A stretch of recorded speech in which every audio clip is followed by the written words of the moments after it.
건축시공기술사 정스터디반 OT를 시작하겠습니다. 이번 OT는 122회 건축시공기술사 시험을 이제 대비하는 OT입니다. 자, 이 OT 시간에는 최근 출제 경향하고 공부의 목적, 또 빠른 합격 방법, 용어 서브노트 작성법, 용어 공정별, 폼 샘플, 그 다음에 그림도의 정리법, 또 자료, 핵심 이론 강의, 여러 가지 앞으로 우리 정스터디반이 어떻게 수업을 할지에 대해서 설명을 드리겠습니다. 다음은 이제 최근 출제 경향입니다. 113회 이후부터 그 산업인력관리공단에서 12% 선에서 이제 합격률을 유지하고 있는데요. 이 합격률 12%는 전체 합격률을 말하고 있습니다. 건축 시공 기술사만 말하는 게 아니고요. 모든 기술사들의 이제 합격률을 말하는데 시험 차수마다 건축이 많을 때도 있고요. 토목이 많을 때도 있고 안전이 많을 때도 있고 그거는 시험 볼 때마다 변동이 있습니다. 그렇기 때문에 정확하게 건축 시공 기술사만 12%를 뽑는 건 아니고요. 많이 뽑을 때도 있고 또 적게 뽑을 때도 있습니다. 그때 이제 그 상황에 맞춰서 인력관리공단에서 조정을 하고 있습니다. 자, 이 113회 이후부터 합격률을 12% 선에서 유지를 하고 있는데요. 그 중에서도 이제 그 난이도 조정을 좀 많이 했습니다. 그 113회 이후에 그 합격률을 조정을 하면서 그 상향 평준화가 아니고요. 하향 평준화가 좀 됐다고 볼 수 있습니다. 그래서 난이도가 보시면은 이제 난이도를 상, 중, 하로 나눴을 때 상이 한 15%, 중이 45%, 하가 40% 선으로 해서 이제 출제가 조정되고 있는데요. 그 중에서 상은 이제 우리가 흔히 말하는 시사성 문제, 중은 기출 1회, 하는 기출 2회 이상으로 이제 나오고 있는데요. 2016년부터는 보통 이 50% 이상이 이 기출 문제 위주로 출제를 되고 있습니다. 그래서 그 앞으로의 공부 방향은 저희들이 어떻게 잡아야 되냐 하면은 이 기출문제 위주로 좀 공부를 좀 많이 해야 되는데요. 그리고 또 이 최근의 문제를 보면요. 1년 안에 문제도 이제 출제가 되고 있는데요. 이게 이제 요 다음 나오는 이야기하고 일맥상통하는데요. 이 한 번 나왔던 문제도 그 유사 문제 형태로 출제가 좀 많이 되고 있습니다. 그 말은 이제 뭐냐면요. 이제 예를 들면은 우리가 흔히 컬럼 쇼트닝으로 해갖고 출제가 많이 됐는데요. 그 출제가 많이 됐던 컬럼 쇼트닝을 앞에다가 철골조의 컬럼 쇼트닝 해가지고 앞에 우리가 주어, 흔히 말하는 앞에 주어를 좀 바꿔가지고 문제를 돌려서 많이 내고 있습니다. 또 그리고 요즘 최근 트렌드를 보면요. 이 서술로 나와 있던 문제들이요. 용어로 지금 많이 나오고 있습니다. 그래서 요 지금 2016년부터 보면은요. 그 서술은 무조건 기출문제 위주로 공부를 하셔야 되고요. 그다음에 용어 같은 경우는 그 기출문제만 가지고 공부를 하시기에는 용어가 좀 범위가 많습니다. 그래서 용어 같은 게 대략 한 700문제 정도가 기출문제가 있는데요. 근데 최근 한 10년 것만 보시더라도 그 양이 좀 많지가 않습니다. 그렇기 때문에 용어는 그냥 기출문제 위주로 다 공부를 하셔야 되는데요. 그걸 이제 어떻게 해야 될지는 이 뒤쪽에서 다시 한번 설명을 드리겠습니다. 자, 115회부터는 이제 2회 이상이 출제됐던 기출문제가 한 50% 이상이 많기 때문에요. 앞에서 잠깐 말씀드렸지만 기출문제 위주로 공부를 하시는 게 훨씬 더 시간을 단축할 수 있다고 생각이 됩니다. 그 다음에 이제 120회 역시 이제 기출문제 위주로 출제가 됐고요. 서술 같은 경우는 거의 70~80%가 이제 기출문제에서 나왔고요. 용어 같은 경우는 기출문제에서 역시 60% 이상이 나왔는데요. 용어 같은 경우는 이제 시사성 문제들이 있고요. 그 다음에 기출문제 그 범위가 굉장히 넓습니다. 최근 뭐 3년, 5년, 7년 말하시는데요. 그렇게 해서는 안 되고요. 용어는 10년, 15년까지 보셔야지만이 기출문제에서 포함이 됩니다. 이제 앞으로 저희는 이제 122회 이제 준비반인데요. 122회도 역시 120회처럼 이제 기출문제 위주로 출제가 될 거라고 좀 예상을 하고 있습니다. 자, 그러면은 최근 출제 경향에 따라서 공부를 이제 어떻게 해야 되느냐, 그거에 대해서 이제 말씀을 드리겠습니다. 자, 최근 난이도 조정에 따라서요, 이 용어와 서술은 기출문제 위주로 공부를 하셔야 되고요.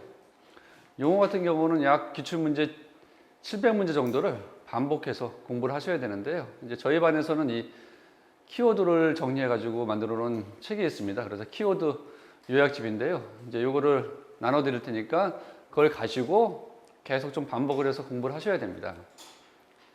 그리고 이제 이 키워드만 가지고 공부를 하시다 보면 이해가 좀 안 되는 경우가 좀 많습니다. 근데 처음에는 암만 내가 정독을 하더라도 쉽게 머리에 들어오질 않습니다. 최소한 이 키워드 요약집에 있는 기출문제를요, 반복을 해가지고 한 7번 이상은 최소 보셔야지 기본 개념이 좀 잡히실 거예요. 그래서 이 키워드 요약집 같은 경우는 최소 10회에서 15회 정도를 보셔야지 머릿속에 이해가 되고 개념이 잡히실 거고요. 근데 이 또 키워드 요약집만 갖고 공부를 하셔갖고는 좀 힘듭니다. 가장 먼저 할 일은요, 이 기본 장판지입니다. 기본 장판지를 머릿속에 좀 넣으셔야 되거든요. 제가 암기하라는 말씀은 많이 안 드리는데요, 기본 장판지는 무조건 암기하라고 말씀을 드립니다. 그 이유는 기본 장판지는 우리가 흔히 말하는 맥락이라 그러죠.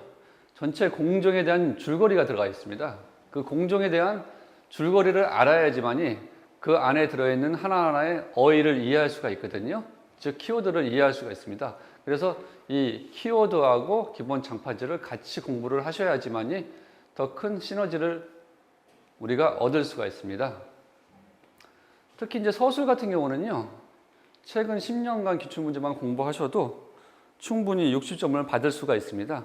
그 정도로 지금 서술 같은 경우는 최근 10년간 기출문제에서 굉장히 많이 나오고 있어요. 그래서 이거는 기출문제만 딱 보시고 또 기출문제를 푸는 방법이 있습니다. 그냥 무조건 우리 시중에 있는 것 갖고 그대로 쓰시면 점수가 안 나오고요. 그거를 다시 대제목을 다시 잡아갖고 그걸 쓰는 방법이 있습니다. 이제 그거를 계속 이제 매 시간마다 강의를 해드릴 거고요. 저는 이제 다른 분들하고 좀 틀리게 말씀드리는 게, 이 기출사 공부는 어휘력 싸움이라고 지금 말씀을 드리거든요. 내가 얼마나 많이 단어를 알고 있느냐. 단어를 많이 알고 있어야 쉽게 쓸 수가 있겠죠. 우리 지금 소장님들이 답안지 모의고사를 볼 때 답안지에다 답을 쉽게 못 쓰는 게 뭐라고 생각되세요? 이 어휘력이 없기 때문입니다. 내용을 모르기 때문에. 자, 여기서 어휘력이라는 것은 사전적 의미에서요, 어떤 일정한 범위 안에서 쓰이는 단어의 수요입니다. 그러면 우리가 지금 건축 시공 기술사라는 공부를 하는데요, 그 건축 시공 기술사의 범위 안에서 쓰이는 단어는 생각보다 한정되어 있거든요. 근데 그 한정되어 있는 단어조차도 우리 소장님들께서 다 이해를 못하고 계십니다. 그렇기 때문에 답을 제대로 쓸 수가 없거든요. 그래서 이 어휘력을 좀 많이 기르셔야지만이 큰 점수, 좋은 점수를 얻을 수가 있습니다. 또 다른 그 어휘력의 사전적 의미를 보시면요, 어휘를 마음대로 부리어 쓸 수 있는 능력이거든요. 이 능력을 키우셔야지만이 좋은 답안지가 작성을 할 수 있습니다. 자, 이 키워드 집을 가지고 제가 공부하라고 말씀을 드렸는데요, 이거를 공부할 때는요, 그 문제마다 그 키워드가 3개에서 5개, 많게는 뭐 7개도 있는데요. 근데 그 단어보다는 그림 또는 도예, 옆에다 다 그림이나 도예를 그려놨거든요. 같이 연계시켜서 연상을 하셔야지 오래 갑니다. 이 단어 가지고 공부하는 거는요, 흔히 말하는 이제 우리가 단기 기억이 되고요. 이 그림이나 도예를 가지고 공부를 하시게 되면요, 장기 기억이 됩니다. 그리고 이 그림이나 도예는 우리가 흔히 말하는 연상을 할 수가 있기 때문에요, 훨씬 기억하는데 도움이 됩니다. 그리고 앞에서 잠깐 말씀드렸지만 전체적인 맥락을 파악하기 위해서는 이제 기본 장판지를 가지고 공부를 하셔야 되는데요. 그 부분에 대해서는 제가 매주 기본 장판지는 공정별로 시험을 이제 볼 예정입니다.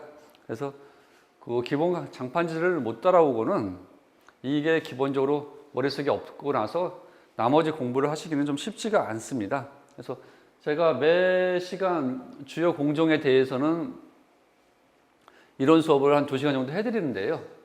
그러면 그 이론 수업이 도움이 되려면은 기본적으로 이 기본 장판지가 머릿속에 있으셔야 됩니다. 이 그림도의 개념 파악은 앞에 말씀드린 그림의 도해를 가지고 공부하는 뜻이고요.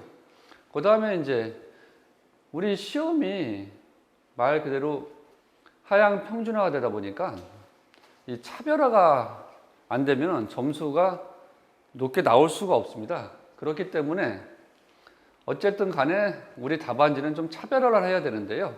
이제 그 차별화에 대해서는 이제 우리가 이제 아웃풋을 갖고 저는 차별화를 하는데요. 이제 속칭 저는 이제 논지 연습이라고 하는데 요거는 이제 매 시간 저희가 아침 10시부터 12시까지 이제 기출 문제 가지고 이제 2회차씩 이제 논지 연습을 하면서 답안지를 어떻게 차별해야 되는지 이제 말씀을 드릴 예정입니다. 자, 시공기술사 시험을 공부하는 목적이죠. 왜 공부를 합니까? 왜 여기에 오셨죠? 말 그대로 자격증을 따기에 오셨죠. 그러면 어떻게 해야 되느냐? 어떻게? 당연히 학원, 제 지침에 무조건 따라하셔야 됩니다. 왜? 이 학원이나 저는 자격증 취득을 목표로 하는 우리 소장님들을 위해서 강의하는 전문적인 집단이고 전문가이기 때문에 그거는 무조건 따르셔야 됩니다. 그래야지 단기간에 좋은 결과를 낼 수가 있습니다. 자, 다음은 기술사 시험을 빨리 합격할 수 있는 방법에 대해서 말씀드리겠습니다. 자, 1순위도 아니고요. 0순위죠, 0순위. 이 기술사 시험은요, 특히 용어에서는요, 출제자의 의도를 정확히 파악하는 게 가장 큰 포인트가 되겠습니다. 내가 암만 답안지를 잘 쓰셨어도요, 출제자가 의도한 대로 답을 쓰지 못하면은 그거는 점수가 60점이 넘지 않습니다. 잘 쓰셔봤자 58, 59고 항상 아마 60점이 안 넘을 겁니다. 그런 분들은 대부분 이 출제자의 의도에서 빗나갔기 때문에 점수가 안 나오는 겁니다. 자, 다음은 이제 첫 번째로 용어의 핵심 노트를 만들어라거든요. 요거 같은 경우는 저 같은 경우는 이 서브 노트를 그렇게 추천을 해드리지는 않는데요. 근데 이제 처음 공부하시거나 공부 기간이 짧은 분들은 다른 거는 필요 없는데요. 용어 같은 경우는 이제 한 200에서 300문제 기본 문제들이 있습니다. 그걸 가지고 한 200~300문제를 가지고 한 용어는 서브노트를 좀 만들어 놓으셔도 본인이 공부할 때 좀 도움이 되실 겁니다. 처음 하시는 분들은. 근데 요거는 본인이 좀 판단을 하셔야 되는 게 이 서브노트는 생각보다 좀 시간이 많이 잡아먹는데 그 시간을 투자할 여력이 되시는 분들은 만드시고요. 그게 안 되시는 분들은 그냥 저희 학원 또는 제 스케줄대로 따라오시면은 뭐 합격하는 데는 지장은 없을 겁니다. 자, 두 번째는 이제 출제 난이도 이제 하라고 해서 답안지가 이제 차별화돼야 되거든요. 한마디로 눈에 좀 띄어야 됩니다. 그래서 이제 그거에 대해서는 저희 정 스터디 반에서는요, 답안 작성하고 아이템 개수로 이제 차별화를 할 예정이고요. 그 다음에 앞에서 잠깐 말씀드렸지만 이 서술 같은 경우는 최근 10년간 기출 문제를 통해서요, 응용력을 키우셔야 됩니다. 그래서 요것 때문에 저희가 이제 매 시간 2회차씩 논지 연습을 하고요. 그 다음에 이 논지 연습 자체가요, 그 기출 문제를 하기 때문에요, 수업 시간에 좀 집중을 많이 하시면 됩니다. 이 논지 연습을 하면서요, 핵심 키워드라든가 핵심 아이템에 대해서 제가 다 설명을 드립니다. 자, 이 기술사 시험은요, 한마디로 논리적으로 썼는지 안 썼는지 물어보는 시험입니다. 그렇기 때문에 이 논리적인 좀 사고력이 필요합니다. 그렇기 때문에 뒤에 설명을 하겠지만 서론, 본론, 결론에 딱 맞춰갖고 답안지를 쓰셔야지 좋은 점수를 받을 수가 있겠습니다. 다섯 번째는 넓고 얇게 공부하라. 이 기술사 시험은 박사가 아닙니다. 말 그대로 건축 시공에 대해 전반적으로 알고 있느냐를 물어보는 겁니다. 그렇기 때문에 한 공정만 깊게 파실 필요는 없고요. 특히 우리 건축 시공 기술사 같은 경우는 핵심 공정이 한 6개 정도 되는데요. 거기서 한 60%에서 70%가 출제되고 있기 때문에 그것만 열심히 하셔도 충분하게 합격을 할 수가 있습니다.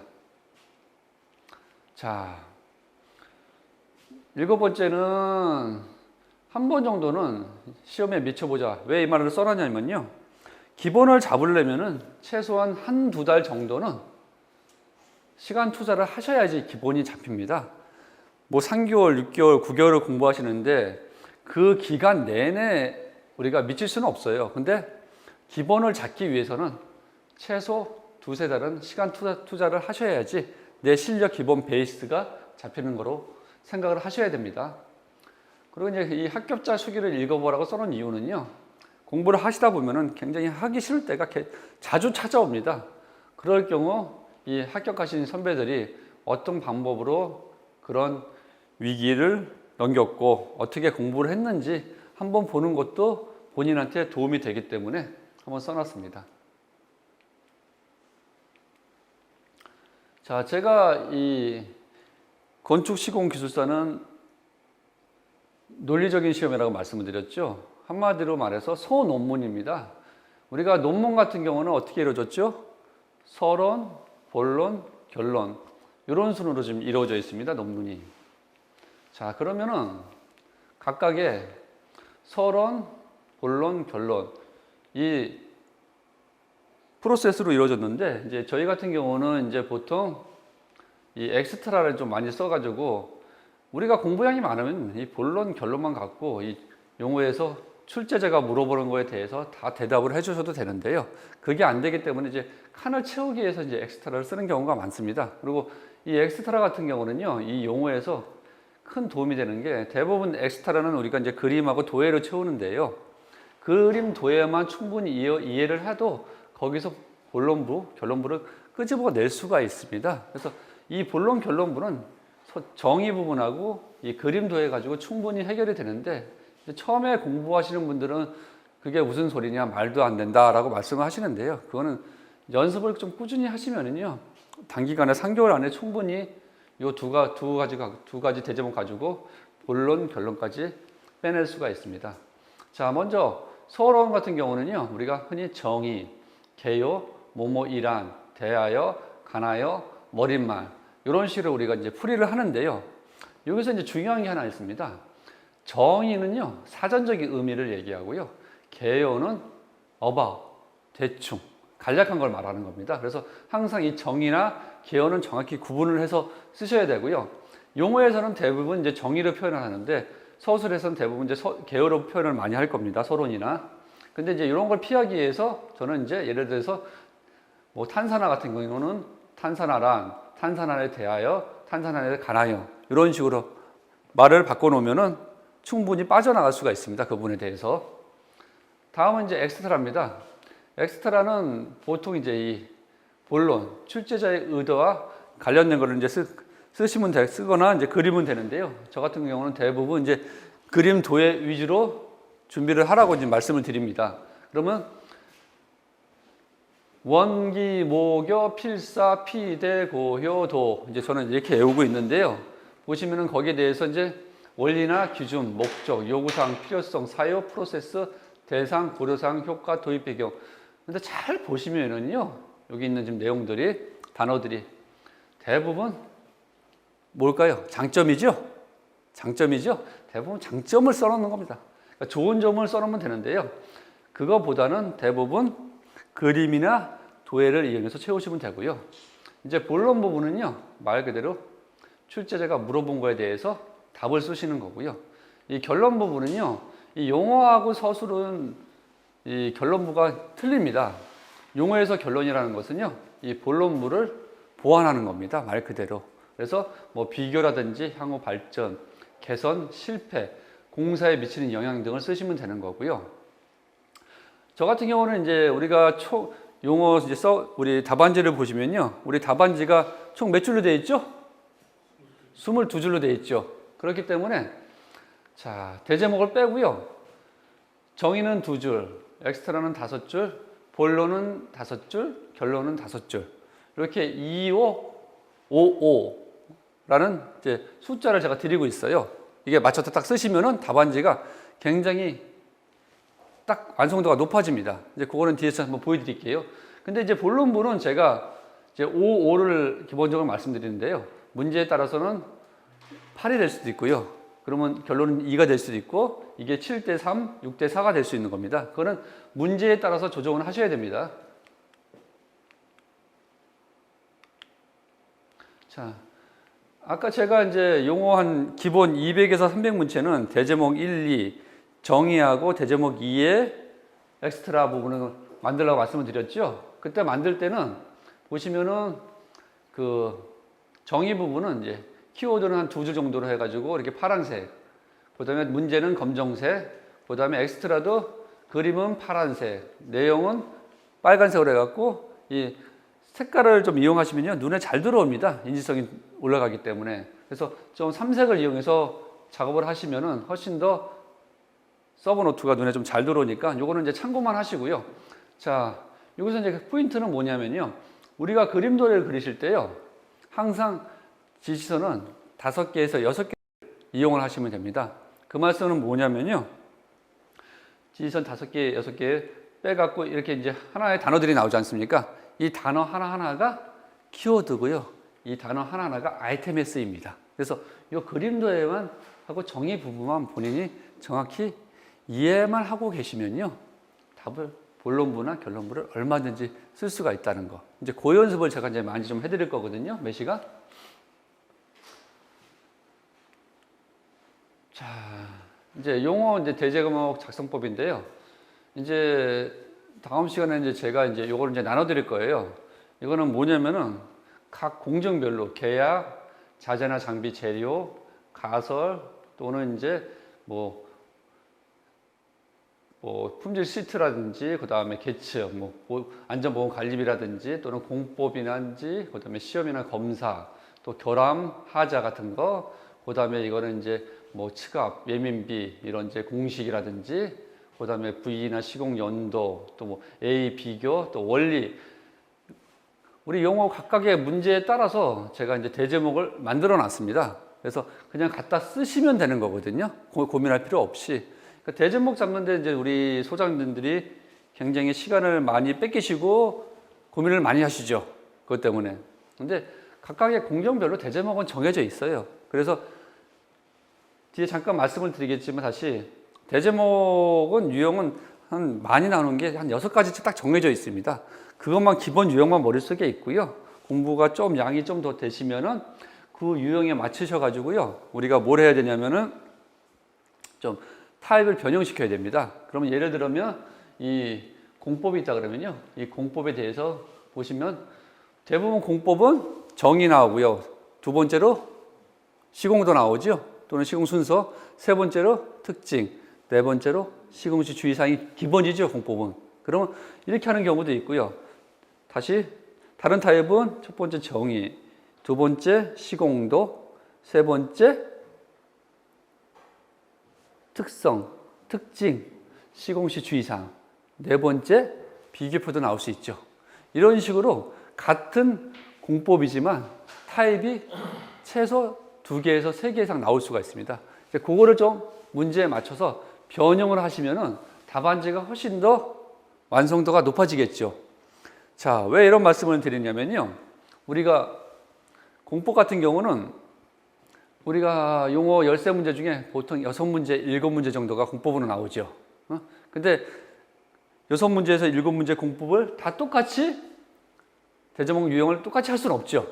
그러면 문제에 따라 좀 바꾸셔야 돼요. 그래서 답안지가 좀 차별화가 되고 완성도가 올라가기 때문에.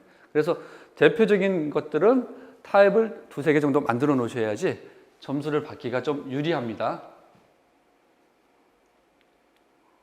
자, 이게 이제 샘플인데요. 보시면은 우리가 이제 제도가 많이 나오죠. 네? 제도는 이제 대부분 계약에서 많이 나오죠. 계약도 많이 나오고 또 인증 쪽도 제도가 많이 나오죠. 보시면은 제도는 대제목 1번은 서론 부분에 정의가 들어가죠. 그 다음에 엑스트라는 도해나 그림 또는 이 제도의 도입 배경, 그죠? 그 다음에 본론 부분은 대부분 이 제도에 대한 문제점, 결론 부분은 대부분 향후 발전 방향 또는 기존 전 제도하고 비교하는 거, 그죠? 이게 이제 계약 제도의 기본 틀이에요. 그러면 계약이나 뭐 인증 제도가 나왔을 때는 이 기본 틀 가지고 대제목 가지고 그냥 쓰시면 되는 거예요. 먼저 대제목을 뽑아놓고. 다음은 이제 기준 같은 경우는 우리가 가설 기준도 있고 그 다음에 또 뭐가 있죠? 설치 기준, 품질 기준이 있죠. 자, 그런 경우는 보시면은 서론 정의, 엑스트라 같은 거는 도해, 그림, 요구, 성능 등이 들어가고요. 본론부에서 이 설치 기준을 물어봤기 때문에 기준을 쓰셔야 되죠. 이 설치 기준, 품질 기준, 그죠? 이런 식으로 쓰셔야 되고 또 시험 기준이 될 수 있죠. 그럼 거기에 따라서 설치는 설치 시 유의사항, 시험은 시험 시 유의사항, 그죠? 이런 식으로 기본 틀을 가지고 조금씩만 변형만 하시면은 다 해결이 되는 거예요, 대제목은. 그래서 대제목을 지금 제가 강의를 한 5년째 하고 있는데요, 만으로. 대부분 이 용어에서 어려워하시는 게 대제목 잡는 거를 굉장히 어려워하세요. 물론 이제 공부량이 안 되시니까 채우는 것도 어려워하시는데요. 근데 공부량이 되셔도 답안지를 채우시는 분들은 뭐 한 6개월 공부하시면은 채우세요. 근데 대제목이 안 맞아갖고 점수가 안 나오시는 분들이 대부분이세요. 그분들은 암만 채우셔도 57점, 58점, 59점 넘어가기가 아마 힘드실 거예요. 그거는 이 대제목. 출제자의 의도는 대제목에서 확실하게 나타납니다. 그러면 대제목을 정확히 쓰시는 분들은 출제자의 의도에 맞춰갖고 정확한 답안지를 쓰시는 거기 때문에 그만큼 대제목이 중요합니다. 특히 이제 시험 같은 경우는 보시면은 이제 정의, 도해나 그림, 시험 방법 또는 시험 기준을 물어보죠. 대부분 시험에 대해서는. 또 시험 주의사항, 기본 틀이 여기 잡혀 있고요. 그 다음에 공법은 뭐 워낙 많이 나오는 문제죠. 서론 부분에서는 정의, 엑스트라에서 종류 또는 시공 순서 또는 시공도. 자, 이 시공도는 이제 우리가 흔히 말하는 게 개요도, 개념도, 그죠? 모식도. 이 세 가지로 말씀드리죠. 시공도는. 자, 이 시공도는 우리가 개요도는요, 단순하게 그리는 거, 1차적으로. 개념도는 2차적으로 좀 더 디테일하게 그리는 거, 모식도는 3차원적으로 입체적으로 그리는 걸 갖다 모식도라 그럽니다. 그래서 개요도, 개념도, 모식도를 정확하게 쓰셔야 됩니다. 사전적 의미가 틀리기 때문에. 왜 이 말씀을 드리냐면요. 이거를 출제하시는 분들이 한 60% 이상이 다 교수님들이 이거를 출제하시고 채점을 하세요. 근데 그분들이 하시는 일의 대부분들이 강의하고 논문 지도죠. 그럼 논문 지도라는 것 자체가 우리가 서론, 본론, 결론이라는 기본 틀을 갖고 있습니다. 그 틀을 갖고 하고 그분들은 거기 있는 단어 하나하나를 굉장히 따지세요. 따지시고 연구 방법이라든지 연구 순서 그리고 그 하나의 단어를 따지시기 때문에 정확한 단어를 쓰셔야지만이 우리가 감점받는 경우가 없을 겁니다. 그래서 보시면은 본론부에서는 이제 특성 들어갈 수도 있고요. 그죠? 또 특징하고 특성도 구별하셔야 되고 결론부에는 뭐 시공주의사항 또는 비교표 쓸 수도 있고요. 이 비교는 항상 우리 공법에서 비교하실 때는 항상 나보다 못한 친구를 비교를 해야 되겠죠? 그죠? 항상 공법은 기존 공법에서 우리가 성능이나 기능을 보완시킨 거죠. 그게 새로운 공법이 되는 거기 때문에 항상 그 전거를 비교하시면 됩니다. 자, 다음은 현상이죠. 현상 같은 경우는 뭐 너무나 틀이 정해져 있죠. 정의, 도해 또는 그림, 영향, 원인, 대체. 기본적으로 이렇게 딱 틀이 정해져 있기 때문에 현상 나오시면 무조건 이 틀대로 영향, 원인, 대체로 쓰시면 됩니다. 그 다음에 하자 같은 경우는 대부분이 나오는 데가 전문공사 쪽에서 나오죠. 마감 쪽에서 이제 대부분 이제 하자가 많이 나오죠. 대부분 마감에서 물어보는 거는 하자 위주로 지금 물어보고 있습니다. 그러면 하자 같은 경우는 대부분 이 원인화가 대책을 물어보는 거거든요. 그러면 대제목 틀을 이렇게 잡아놓으시고 접근을 하시면은요, 생각보다 쉽게 답안지를 작성할 수 있으실 겁니다. 자, 그러면 이제 용어나 서술을 이제 어떻게 이제 풀어야 되느냐. 자, 보시면 이제 용어 같은 경우는요, 제가 이제 키워드 요약집에 기출 문제에다가 이제 그 별표 표시를 해놓은 거 있거든요. 그러면 이 키워드 요약집에 별표 표시되어 있는 거 위주로 공부를 좀 하시고요. 그리고 이제 용어는 무조건 저는 이제 1.0페이지로 맞추라고 합니다. 뭐 답안지 채점을 하다 보면은 1.2페이지 또는 1.5페이지까지 쓰시는 분이 있는데요. 뭐 한두 문제를 그렇게 쓰시는 거는 뭐 상관은 없어요. 근데 이게 용어가 대부분이 우리가 대부분 이 답안지 채점을 하고 시험을 봐보면 대부분 떨어지는 분들이 왜 떨어지냐면요, 용어에서 다 못 쓰고 나오시든가 용어에서 실수를 해서 용어 점수가 안 나와서 떨어지는 분들이 굉장히 많습니다. 특히 이제 시간 내에 실력은 되는데 시간 내에 못 쓰고 나와서 떨어지는 분들이 많거든요. 그런 분들을 위해서 저는 무조건 시간을 쓰기 위해서 무조건 1.0페이지로 맞추라고 하고 있습니다. 그래서 저희가 이제 매주마다 이제 100분씩 우리가 시험을 봅니다. 시험을 보는데 용어 5개, 그 다음에 서술 2문제씩 시험을 보거든요. 그러면 무조건 저는 시험을 볼 때 용어 같은 경우는 스타트, 피니시, 시작 시간, 끝나는 시간을 항상 표기하게 합니다. 그래서 본인이 한 문제 푸는데 도대체 얼마나 걸리는지 항상 체크하게끔 저는 그렇게 강의를 좀 하고 있습니다. 그리고 무조건 실력이 되든 안 되든 우선은 1.0페이지로 채우는 연습을 하셔야지요, 시간 내에 끝낼 수가 있습니다. 자, 우리가 이제 용어 한번 예를 들어보면요, 탄산화라는 문제가 나왔으면요, 이 탄산화가 이제 키워드가 될 거고, 그 다음에 제목이 되겠죠. 그 다음에 이제 이걸 대제목 유형으로 따지면 탄산화 같은 경우는 현상이죠, 현상으로 볼 수가 있죠. 그러면은 이 서론 부분, 우리가 이제 흔히 무엇이냐죠, 정의가 되겠죠. 그러면 거기에 따라서 키워드가 이제 2-3개가 꼭 들어가야 됩니다. 우리가 용어에서 채점을 할 때요, 기본 채점 방법이 3가지가 있습니다. 첫 번째는요, 이 서론, 본론, 결론. 요 대제목이 틀이 제대로 잡혀 있느냐, 안 잡혀 있느냐. 그거를 이제 첫 번째 보고요.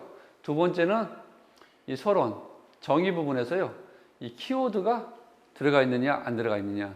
이 문제에 따라서 키워드가 2개가 될 수도 있고 5개가 될 수도 있습니다. 그게 들어갔느냐, 안 들어갔느냐를 보고요. 세 번째로는 본론부. 어떻게 하지? 어떻게? 이제 출제자의 의도가 들어가 있어야 되거든요. 대제목, 서론의 정의 부분의 키워드 개수, 그 다음에 본론부의 아이템 개수. 이게 용어를 채점하는 방법이에요. 그럼 우리가 지금 용어를 채점하는 방법을 알았죠. 그럼 어떻게 해야 될까요? 그 방법대로 답을 쓰시면은 점수가 나올까요, 안 나올까요? 점수가 나오겠죠? 충분히. 근데도 이렇게 알려드렸는데도 공부를 그렇게 안 하셔. 본인 고집대로 하시거든요. 그렇게 하시면 생각보다 시간이 좀 많이 걸려요. 그러니까 저희 반 같은 경우는 최대한 소장님들이 공부량을 줄이고 출제 기준, 채점 기준을 알려드리거든요. 그럼 거기에 맞춰서 공부를 하시면은 그만큼 짧은 시간 안에 좋은 결과를 얻을 수가 있겠죠. 자, 이번에 이제 서술이거든요. 서술은 저 같은 경우는 최소 2.5페이지, 3페이지로 연기하는데요. 이것도 뭐 제가 지금 만 5년 동안 강의를 했지만 뭐 서술 2페이지 쓴다고 해서 합격 못한 분들 없어요. 그러니까 페이지가 중요한 게 아니고요, 채점 기준에 맞춰서 내용을 적었느냐 안 적었느냐가 중요하지 페이지는 제가 보기엔 중요한 게 아닙니다. 자, 그럼 한번 예를 볼까요? 여름철 건축물 지하 최하층 바닥에 발생하는 결로 현상의 원인과 방지 대책에 대해서 설명하시오라고 이제 문제를 줬습니다. 그러면 자, if 조건은 지하 최하층 바닥이 되겠죠. 요거에 대해서 물어봤고, 거기서 키워드는 결로 현상이죠. 즉 결로에 대해서 물어봤습니다. 그리고 질문은 결로 현상의 원인과 방지 대책 Q1, Q2 두 가지를 물어봤네요. 그죠? 자, 질문이 용어에서는 대부분 하나를 물어보는 경우가 있고요. 그 다음에 두 개를 물어보는 경우가 있고, 그 다음에 세 가지를 물어보는 경우가 있죠. 그러면 하나, 둘, 세 개를 물어보는데요. 그 각각의 문제 개수에 따라서요. 엑스트라를 사용하셔도 되고요. 사용하지 않으셔도 됩니다. 하나는 무조건 쓰셔야 되겠죠. 2.5페이지 채우기 3페이지 채우기가 쉽지 않으니까. 근데 문제 두 개나 세 개는 본인이 Q1, Q2, Q3까지 답안지를 충실하게 쓸 수 있으면 굳이 엑스트라가 필요가 없습니다. 자, 그러면 서론 부분에서는 이제 if나 키워드 중에 하나를 쓰셔야 되는데 대부분 키워드에 있는 단어를 갖다 쓰시면 돼요. 그러면 결로 현상에 대해서. 그러면 저절로 대제목 1번이 해결됐죠. 엑스트라는 제가 원기, 모교, 필사, 피대, 고효 중에서 이 키워드하고 제일 관련이 많은 걸 갖다 그냥 쓰시면 되는데 대부분 그림 도예가 많이 들어가죠. 대부분이. 이제 본론 부분. 이제 이게 Q1이 될 거고요. 이제 이게 Q2가 되겠죠. 그럼 Q1 결로 현상의 원인, Q2 대책. 그 다음에 마지막으로 결론. 서술에서는요, 무조건 결론부를 쓰셔야 됩니다. 뭐뭐 나에 대한 재현, 이런 식으로 해갖고 결론부가 무조건 표시가 돼야지 됩니다. 자, 그럼 서술에서는 어떻게 채점을 하냐면요. 당연히 서술은 대제목에 그냥 나와 있죠. 우리가 고민할 필요 없이. 용어 같은 경우는 대부분이 우리가 흔히 말하는 포괄적인 문제죠. 그래서 도대체 뭘 묻는지 좀 생각을 좀 해야 되죠. 근데 서술은 대부분 찍힌 문제가 많이 나오죠. 딱 꼭 집어서 이거를 알고 있느냐. 그죠? 찍힌 문제가 많이 나오기 때문에 용어보다는 서술이 더 공부를 좀 하면은 점수 받기가 굉장히 더 쉽습니다. 근데 나는 공부를 좀 했는데 점수가 안 나온다. 그거는 거짓말이죠. 그만큼 공부량이 안 되시는 거거든요. 자, 그럼 서술에서는 우리가 당연히 기승전결 또는 서론, 본론, 결론, 대제목이 있을 거고요. 그 다음에 우리가 서술에서 가장 크게 보는 거는요. 이 본론부 Q1, Q2에 대한 내용이겠죠. 내용하고 그 다음에 아이템 개수를 봅니다. 이 아이템 개수가 상당히 중요합니다. 근데 이 아이템 개수도 그냥 무조건 많이 쓰는 게 많이 쓴다고 점수를 받는 게 아니고요. 그것도 이제 쓰는 방법이 있는데 이제 그거에 대해서는 또 뒤에 설명을 드리겠습니다. 이제 결론 같은 경우는 뭐 개선 사례든 뭐 실패 사례든 상관없이요. 좀 현장감이 좀 있게 쓰셔야지 고득점을 받을 수가 있어요. 그래서 이 서술에서 이 결론부는요. 좀 차별화를 해야 되기 때문에요. 좀 몇 가지 공통 아이템들을 만들어 놓으셔야 돼요. 공종마다. 그래서 이거는 또 이걸 다시 하려고 그러면 시간이 걸리기 때문에요. 이거는 제가 공정별로 결론부 특화 아이템들을 드릴 겁니다. 그럼 그것만 본인 걸 만드셔 가지고요. 그냥 활용만 하시면 됩니다. 그러니까 최대한 우리 소장님들이 공부 시간을 좀 적게 줄여들 수 있게 제가 서브 자료들을 많이 제공을 해드릴 예정입니다. 자, 이거는 이제 그림이나 도의 정리법인데요. 이제 용어나 서술에서요, 그림들을 정리하는데 보통 용어에선 5칸 또는 6칸을 쓰시는데요. 그러면 이렇게 전체 그림들을 넣는 방법이 있고요. 또 그림을 넣고 여기는 뭐 순서도라든지 그 다음에 도입 배경을 넣고 밑에 그림을 설명하는 방법이 있고 요즘 추세는 이걸 제일 많이 쓰죠. 이걸 좀 많이 쓰는 추세이기 때문에 이거는 뭐 소장님들 취향에 맞게 선택해서 쓰시면 되고요. 자, 이거는 뭐냐면요.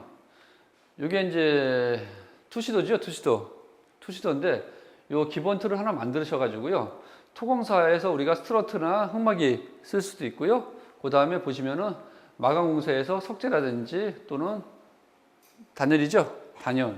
그 다음에 이제 거푸지 또는 이게 냉겨나 열교 이런 식으로 요거 하나, 2개 정도만 만들어 놓으시면은요. 얼마든지 요걸 활용해서 갖고 다 쓸 수가 있습니다. 그래서 이 그림도에는요. 우리의 학원에 그림도예 집도 있고 또 제가 드리는 키워드 요약집하고 그림 장판지에 충분히 많이 있으니까요. 그거는 좀 단순화 시켜 놓은 거니까 그걸 가지고 본인에 좀 맞게끔 활용을 좀 많이 하시면은 답안지 빈칸을 없애는데 쉬우실 거예요. 그리고 이 그림도에는 이거 역시 공정별로 그림도에를 좀 만들어 놓으시면요, 공통 아이템식으로 같이 쉽게 우리가 적용할 수 있기 때문에 그것도 제가 1차 정리를 해서 한번 드리겠습니다. 자, 아까 제가 잠깐 말씀드렸지만 이 시험에 관련돼서 용어를 정확히 좀 알고 계셔야 돼요. 그래서 이 특징이 뭔지, 특징은 흔히 말하는 장단점을 말하는 거고요. 특성은 말 그대로 특수한 성질, 거의 장점 위주죠. 그 다음에 재원이 뭔지, 개요도, 개념도, 모식도가 뭔지, 정의가 뭔지, 개요가 뭔지, 이 정도는 머릿속에 정확히 구분이 되셔야지 우리가 대제목을 쓸 때 실수를 하지 않습니다. 그렇기 때문에 뭐 당연히 알고 계신 건 알고 있는데 이게 제가 답안지 채점을 하다 보면요, 굉장히 많은 분들이 생각보다 틀리시기 때문에 다시 한번 제가 언급을 해드리는 겁니다. 자, 저희 이제 종로기술사학원 이제 정스터디 시간표인데요. 이제 저희는 이제 매주 이제 일요일 아침부터 시작을 하는데요. 아침 10시 이제 시작을 합니다. 10시에 시작해서 12시까지는 이제 논지 연습을 하는데요. 기출문제 2회차씩 이제 진행을 하고요. 그 다음에 12시부터 이제 1시까지 점심시간이고요. 자, 1시부터 이제 2시 반까지는 우리가 이제 매주 100분씩 용어 5문제, 서술 2문제 시험을 봅니다. 그거에 대한 이제 제가 채점을 해서요, 전체 PPT에 띄워가지고 답안지 총평을 하고요. 그 다음에 기본 장판지하고 이제 핵심 6개 공정에 대한 이론 수업을 합니다. 이제 이 핵심 공정은요, 토공사, 기초공사, 철콘, 철골, 초고층, 커트널. 이 6개 핵심 공정에서 거의 70% 가까이가 출제가 되고 있습니다. 점점 그게 더 심해지고 있고요. 그래서 무조건 이 6개 공정에 대해서는 내가 기본 이론이 머릿속에 있으셔야지만이 시험을 볼 수가 있습니다. 그런 다음에 이제 한 10분 정도 쉬고요. 2시 40분부터 4시 20분까지 이제 모의고사 시험을 봅니다. 이때 이제 100분을 보는데요. 영어 5문제, 서술 2문제 보고요. 그 다음에 또 10분 쉬고 4시 반부터 5시 반까지 매주 장판지하고 이제 키워드 시험을 봅니다. 장판지는 이제 공정별로 보고요. 키워드 시험도 공정별로 시험을 볼 겁니다. 자, 요거는 지금 제가 200회까지 지금 기출문제 유형을 분석을 하는 겁니다. 이제 이거를 이제 제가 나눠드리는데요. 다음 주에 이걸 보시면은 이거 한번 보셔야 되는 게요. 각각의 지금 최근 10년 동안 지금 2010년도부터 제가 분석을 해놓은 거거든요. 2010년도부터 2020년도까지 특히 이거는 이제 큰 공정을 보시는 겁니다. 공정별로 어떤 문제가 나오고 어떻게 반복돼서 나오는지 대강의 이제 흐름을 알 수가 있어요. 그러면 이거를 왜 해야 되냐면요.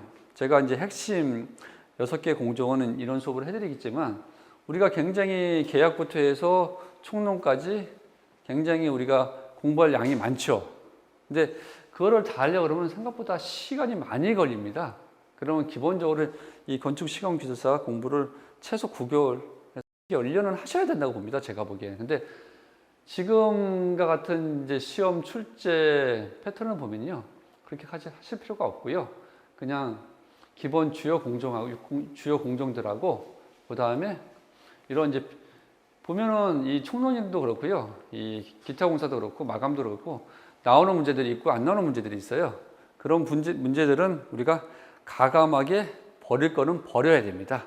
버리고 말 그대로 선택과 집중을 하셔야 되거든요. 그래서 이거를 한번 본인들이 시간을 가지고 1시간이고 2시간이고 분석을 하시면요, 그 선택과 집중을 할 수 있는 방법이 보이실 겁니다. 그래서 거기에 맞춰 가지고 본인이 공부 스케줄을 좀 짜셔야지만이 우리가 쉽게 시험에 붙을 수가 있고요. 자, 이거는 제가 최근 이제 10년 동안 이제 용어 이제 분석을 한 건데요. 이거는 이제 핵심 이제 용어들을 분석한 겁니다. 근데 용어는 제가 최근 10년 거를 분석을 해봤는데요. 이 용어 같은 경우는 우리가 아셔야 되는 게 뭐냐면요. 용어는 최근 10년 동안 분석을 해봤는데 기출문제에 나온 게 30문제도 안 됩니다. 그래서 영어는 10년 거 기출문제 갖고 공부를 하시면은요, 무조건 점수 안 나옵니다. 그래서 영어는 최소 700문제 정도 우리 기출문제가 되는데요. 그걸 다 공부를 하셔야 돼요. 공부를 하셔야 되는데 그 공부를 무조건 다 그걸 암기할 수는 없기 때문에 이제 그거를 어떻게 공부해야 될지 알려드릴 거고요. 이거는 이제 뭐냐면요, 용어 중에서도 지금 제가 칸에다가 색깔을 입혀놨지 않습니까? 이 색깔을 입혀놓은 거는 그 중에서도 최소 2회에서 3회 계속 반복되어 나오는 굉장히 핵심 문제들이에요. 용어 중에서도 무조건 알아야 되는 그거에 대해서 지금 체크를 해놓은 거거든요. 이거는 다 2회에서 3회 이상 10년 동안 나왔던 문제들입니다. 그러면 앞으로도 계속 나온다는 얘기거든요. 그만큼 기본 문제예요. 핵심 문제고. 이제 다음은 이제 제가 매 시간 이제 그 주요 6개 공정을 수업을 할 건데요. 그때 이제 제가 이제 판서를 해드릴 건데요. 이제 이런 식으로 좀 콘크리트 같은 경우는 우리 소장님들이 공부를 하시는데 대부분 공부를 안 하셔도 콘크리트 공부를 안 하시는 분들은 없어요. 다 공부를 하시거든요. 그러다 보니까 차별화가 안 돼, 차별화가. 그래서 콘크리트는 제가 좀 깊이 들어갑니다. 깊이 들어가고 이론을 좀 차별화를 시킬 수 있게 강의를 해드릴 거고요. 이제 철골 같은 경우나 이제 커트너 같은 경우는 이제 제가 이제 PPT를 이용해 가지고요. 이제 소장님들이 특히 철골이나 그런 커트너 같은 경우는 경험을 안 해보신 분들이 상당히 많습니다. 이제 그런 분들한테 제가 그 현장 지금 시공계획서거든요. 시공계획서하고 그 다음에 현장에서 지금 철골하고 커튼을 하면서 이제 현장 경험을 좀 정리해 놓은 게 있어요. 이제 그 아이템들을 이번 파트에는 좀 나눠 드릴 거거든요. 이번 강의 때는. 그래서 그거 가지고 좀 답안지 서술을 쓰실 때요. 그걸 가지고 쓰시면은 좀 현장감이 있어 가지고 답안지가 좀 차별화가 되실 거고요. 고득점을 받을 수가 있으실 겁니다. 자, 이게 이제 제가 아침 10시부터 12시까지 하는 이제 논지 연습인데요. 각 이제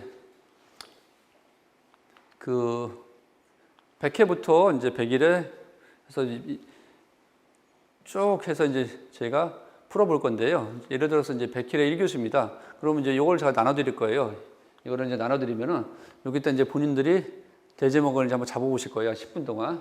그러면 그 잡아보신 거를 이제 제가 또 풀어드릴 거예요.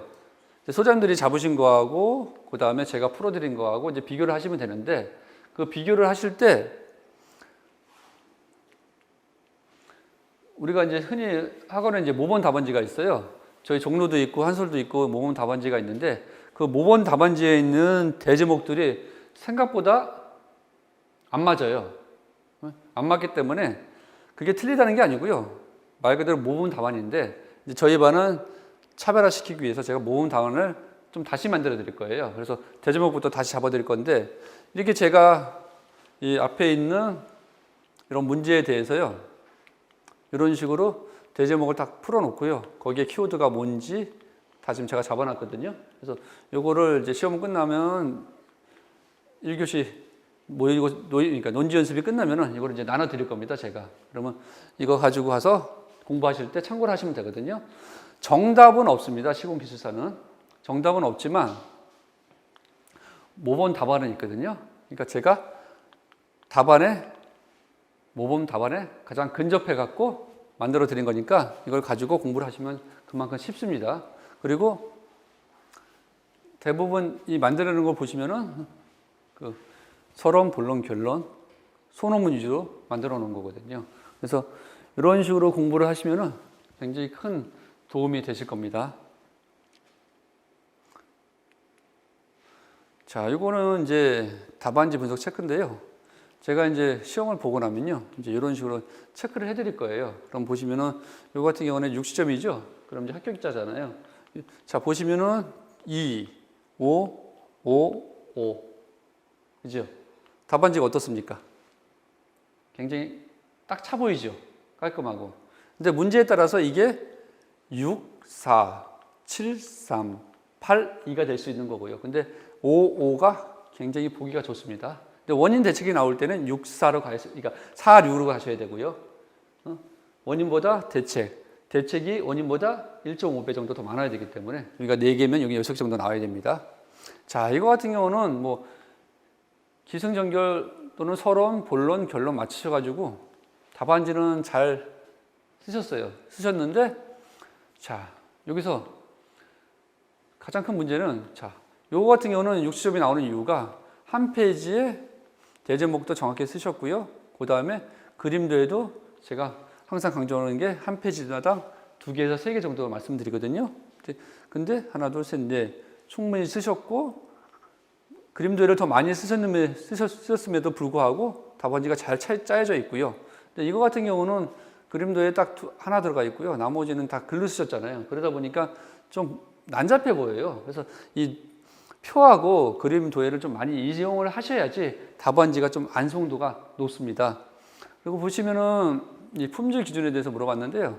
이제 내용을 이제 정확히 숙지를 못 하셔갖고 이제 이런 식으로 정리를 하셨는데, 이게 이제 틀린 부분에 대해서는 제가 이렇게 다 키워드가 부족한 부분에서 뭐가 빠져 있는지, 그 다음에 품질 기준을 물어봤으면 이렇게 그 KSL 4201번이라는 이런 기준을 딱 써주셔야지 고득점이 나옵니다. 그래서 이런 부분들, 그러면 얘 물어봤을 때 겉모양, 흡수율, 압축 강도, 치수 또는 치수 허용, 오차에 대해서 물어본 거거든요. 그러니까 이런 거를 다 제가 표기를 해드리기 때문에 본인이 뭐가 틀렸는지, 뭐가 잘못됐는지, 이 정스터디에서 가장 중요한 게 저는 이 답안지 총평이라고 생각합니다. 그 말은 본인이 부족한 부분을 체크를 해드리는 거죠. 그렇기 때문에 그 체크된 부분을 계속 보완하면은 당연히 실력이 올라갈까요, 떨어질까요? 올라갈 수밖에 없죠. 네. 그래서 이게 가장 중요합니다. 근데 우리 소장님들을 보시면은 시험 안 보려고 그러죠? 시험 안 보려고 그러고 맨날 핑계 대시고 어떻게 하면 시험 한번 안 볼까, 그 고민부터 먼저 하시죠. 네. 근데 저희 반은 이제 그런 거에서는 굉장히 철저하게 매주 시험을 보고 그 다음 주에 총평을 하도록 하겠습니다. 자, 이거는 뭐 우리 소장님들도 가장 잘 아시는 이제 우리 학원의 기본 장판지죠.